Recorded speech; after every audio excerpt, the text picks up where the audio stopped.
Halo, pada materi kali ini kita akan membahas kunci dan cara sukses pemberian pakan pada ternak. Kenapa ini penting? Tentu saja karena dalam usaha peternakan kita akan sulit mencapai tingkat produksi yang diinginkan jika pakan tidak bisa dikonsumsi dengan baik oleh ternak. Di sini ada faktor-faktor penentu kinerja atau performance ternak.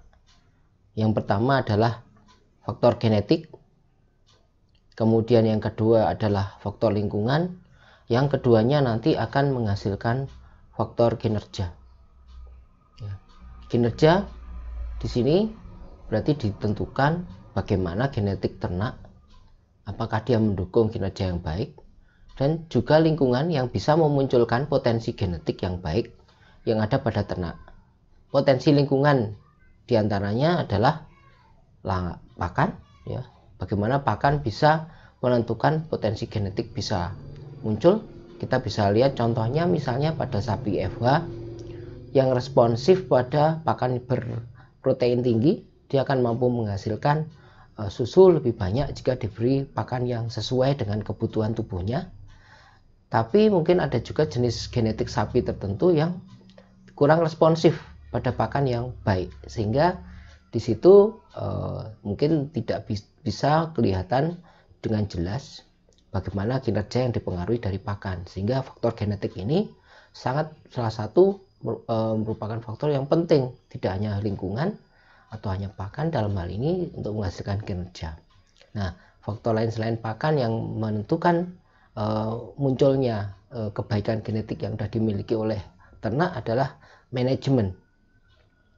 Bagaimana kita memberikan pakan misalnya, atau bagaimana kita merawat ternak, bagaimana manajemen produksi, manajemen kesehatan, manajemen reproduksi, semua faktor manajemen yang bisa berhubungan dengan yang akan mempengaruhi genetik dari ternak tadi, ya, didukung oleh faktor genetik tadi yang akan nantinya akan memunculkan kinerja. Genetik ternak yang memang bagus secara genetik untuk menghasilkan daging, misalnya ayam broiler, dengan pakan yang mendukung, manajemen yang mendukung, sebagai lingkungan yang mendukung, maka akan menghasilkan produksi daging yang optimal. Jadi itu penjelasannya. Selanjutnya kita akan bahas mengapa pakan itu penting, ya. Tadi sudah kita singgung bahwa itu merupakan salah satu faktor lingkungan. Di sini pakan adalah diantara adalah jenisnya sangat penting, kemudian gizi, kebutuhan, dan cara pemberian. Ya, kita harus tahu berapa kebutuhannya, kemudian kita juga bisa tahu cara pemberiannya, dan kita juga memahami jenis dan gizi yang terkandung dalam pakan tadi. Ya, nantinya dia akan menentukan keberhasilan usaha peternakan, sehingga ini harus dikuasai oleh peternak. Kebutuhan ternak, ya, kebutuhan hidup pokok atau maintenance, artinya kebutuhan tadi hanya cukup untuk memenuhi kebutuhan hidup pokok, artinya sekedar menopang kehidupan ternak, tidak mampu memberikan kelebihan untuk produksinya. Tapi ada selain kebutuhan untuk hidup pokok atau maintenance, di situ ada kebutuhan untuk pertumbuhan, ya, untuk produksinya, ya, akan terpenuhi setelah kebutuhan hidup pokok terpenuhi. Jadi sebelum kita masuk ke kebutuhan pertumbuhan atau produksi, kebutuhan hidup pokoknya harus tercukupi terlebih dahulu, baru nanti kelebihannya bisa akan mendukung produksinya. Kemudian ada juga kebutuhan untuk reproduksi, yaitu kebutuhan untuk melakukan proses reproduksi. Di sini ada kebuntingan, perkembangan ambing, susu, dan sebagainya. Dan ada juga kebutuhan untuk laktasi, yaitu untuk memproduksi air susu.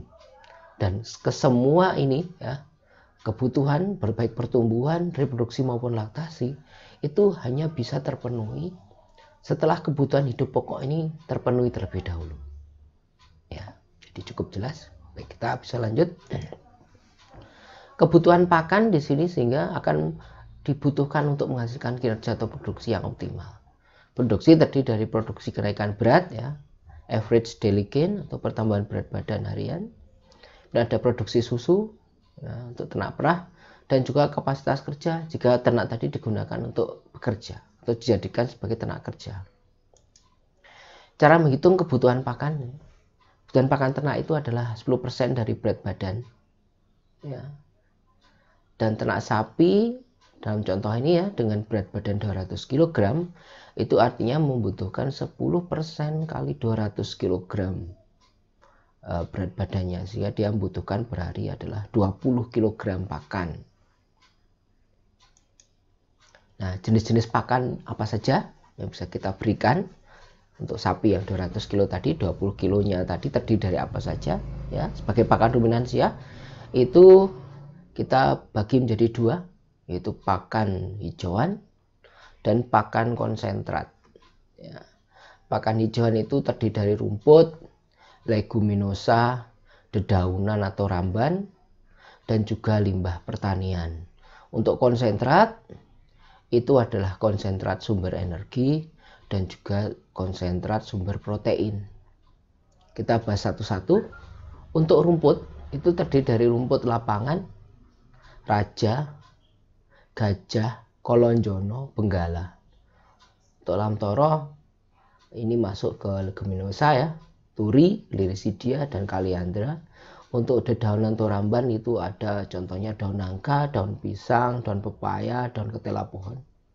Untuk limbah pertanian biasanya terdiri dari jerami, jerami kacang tanah atau rendeng, jerami padi, jerami jagung. Untuk konsentrat sumber energi itu adalah merupakan bahan pakan yang masuk kelas bahan pakan sumber energi ya. Itu adalah dedak, ketela, polat, jagung, sorghum, tetes tebu. Kemudian untuk konsentrat sumber protein adalah yang memiliki kandungan protein yang tinggi, yaitu bungkil kedelai, bungkil kacang tanah, bungkil kelapa, bungkil sawit, dan bungkil biji kapuk. Sehingga pakan ruminansia ya, kebutuhan hijauan tadi adalah 10% dari berat badan ya. Kalau kita berikan hijauan tadi terdiri dari rumput dan leguminosa, maka rumput kita berikan 5 bagian ya. Kemudian untuk legumnya kita berikan 1 bagian. Jadi jimo, siji limo, siji legum, 5 rumput ya. Kemudian bisa juga kita berikan tidak dalam perbandingan 5:1 tapi 3:1, jilu ya. Siji telu, sijinya itu leguminosa tadi, telunya adalah rumput ya. Rumput lebih banyak, jadi legum digunakan lebih sedikit.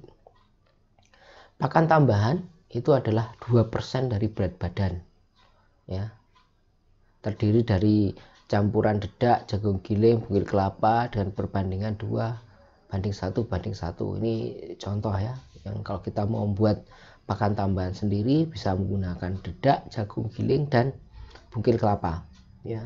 Kita gunakan dengan campuran dedak lebih banyak, campurannya 2, jagung giling 1, bungkil kelapa 1, sebanyak 2% berat badan. Lalu hijauan sebaiknya dicacah atau dipotong-potong kecuali yang diberikan malam hari, itu bisa diberikan tanpa dicacah. Kemudian untuk air minum ya, ini harus diperhatikan, harus tersedia sepanjang hari. Istilahnya bahasa latinnya adalah ad libitum ya, tersedia setiap saat sepanjang hari, sepanjang waktu ya, dalam kondisi yang mudah dijangkau oleh ternak. Dan bagaimana cara pemberiannya ya? Cara pemberian itu adalah minimal 2 kali sehari. Dengan kata minimal ini artinya kita boleh memberikan lebih dari 2 kali, sehingga porsi 1 hari kita bagi menjadi minimal 2 kali atau 3 kali atau berapa kali sesuai dengan kemampuan. Tapi setidak-tidaknya diharapkan minimal 2 kali sehari dibagi 2. Dan umumnya terdiri dari konsentrat dan hijauan tadi ya. Kalau misalnya kita mau memberikan konsentrat, maka bisa diberikan sebelum hijauan. Nah, namun perkembangan pengetahuan yang sekarang ya, kita bisa mengetahui bahwa yang terbaik itu adalah konsentrat dan hijauan diberikan bersamaan ya. Istilahnya dijadikan menjadi pakan komplit. Konsentrat sumber proteinnya, kemudian hijauan sumber serat ya, digabung menjadi pakan komplit atau complete feed Nah, di sini kita akan pelajari di tabel ini beberapa kandungan nutrisi, sehingga kita bisa tahu ini masuk kategori apa, ya. Apakah dia memang ini sebagai sumber sumber protein, ya, sumber protein, sumber serat. Nah, di sini ada nilai gizi dari rumput dan daun legum. Di sini ada daftarnya. Contohnya rumput raja itu kita bisa perhatikan proteinnya 10% dalam basis bahan kering, ya, persen BK. Lalu rumput lapangan itu 12,4, cukup tinggi. Rumput ilalang rendah sekali, 6,3 protein kasarnya. Coba Anda perhatikan serat kasarnya tinggi sekali, 40,6. Bandingkan dengan rumput raja yang hanya 30%. Kemudian untuk lamtoro, ya, kacang-kacangan, masuk kategori kacang-kacangan bukan rumput, itu protein kasarnya 19,1, cukup tinggi, hampir 20%. Glirsidia tinggi sekali, ya, protein kasar hingga 23,5, ya. Karena kita tahu standar bahan pakan sumber protein itu adalah jika protein kasarnya itu sama atau lebih besar dari 20%, artinya ini sudah lebih dari standar 20%. Ya, di sini ada keterangan untuk bahan kering itu BK, BU bahan organik. Untuk BK itu protein kasar, SK serat kasar, LK lemak kasar, TDN adalah total digestible nutrient atau nutrisi yang dapat dicerna. Ya, ini adalah merupakan gambaran dari energinya. Kemudian bagaimana dengan nilai gizi limbah pertanian? Ya, ini ada jerami kacang tanah, jerami jagung, daun kacang bengok, daun kacang panjang, daun kacang kedelai, ya. Ini sudah ada keterangannya juga. Untuk protein kasar, di sini kita bisa lihat yang tertinggi adalah daun kacang panjang hingga 20,4%. Untuk serat kasarnya yang tertinggi di sini adalah daun kacang kedelai dengan 43. Kita bisa lihat di sini TDN-nya, ya. TDN yang baik mestinya sudah mendekati 60%. Jadi kita bisa lihat di sini, ya. Untuk daun kacang bengok ternyata cukup tinggi, ya. 65,3 untuk TDN. Oke. Selanjutnya untuk nilai gizi dari daun-daunan. Di sini ada daun pisang, daun beringin, daun sambi, daun mahoni, daun sawo, daun jambu air, daun nangka, daun pepaya. Untuk protein kasar di sini yang tertinggi adalah daun pepaya, 18,8. Untuk serat kasarnya yang tertinggi adalah daun beringin. Untuk TDN yang tertinggi adalah daun pepaya juga, 70,0% dalam berbasis bahan kering. Ini adalah kuncinya, ya. Bisa diperhatikan kunci penggunaan legum atau daun-daun sebagai pakan sapi, ya. Kita bisa menggunakan rumus supaya mudah diingat. Jimo, siji limo sampai jilu atau siji telu perbandingan legum dan rumput, ya. Jadi legumnya 1, ya, rumputnya 5 bagian, atau legumnya 1, rumputnya 3 bagian. Jadi yang intinya adalah penggunaan legum itu lebih sedikit daripada rumput, tapi perbandingannya bisa 1/5, ya, sampai 1/3-nya, ya. Jadi ini yang tertinggi adalah 1/3. Kemudian kunci yang kedua adalah jangan berikan dalam bentuk segar. Ini untuk menghindari, ya, legum tadi atau daun-daunan masih ada kandungan anti kualitas atau yang lain yang mungkin bisa mempengaruhi pencernaan atau produktivitas ternak, ya. Hal-hal yang kurang baik, ya, racun dan sebagainya bisa dikurangi persentasenya dengan cara dilayukan terlebih dahulu, ya, mengurangi resiko, ya. Jadi ini kunci kedua, dianjurkan untuk dilayukan terlebih dahulu. Kemudian jangan gunakan daun yang masih muda, ya. Kadar airnya lebih tinggi, ini juga berpotensi bisa mempengaruhi pencernaan ternak, ya. Gunakan daun yang sedang atau mungkin lebih tua. Kemudian yang keempat kuncinya adalah gunakan lebih dari 2 macam daun, ya, agar lebih bervariasi. Selain meningkatkan istilahnya nafsu makan ternak dengan menggunakan lebih dari 2 macam daun, mengurangi efek negatif dan banyak manfaat lain, ya. Mungkin kandungan gizinya juga akan lebih baik jika menggunakan lebih dari 2 macam dedaunan. Jadi ini adalah kunci-kunci ya dari penggunaan legum atau daun-daunan sebagai pakan sapi atau ruminansia. Semoga bisa berguna bagi kita semua. Ya, selamat belajar.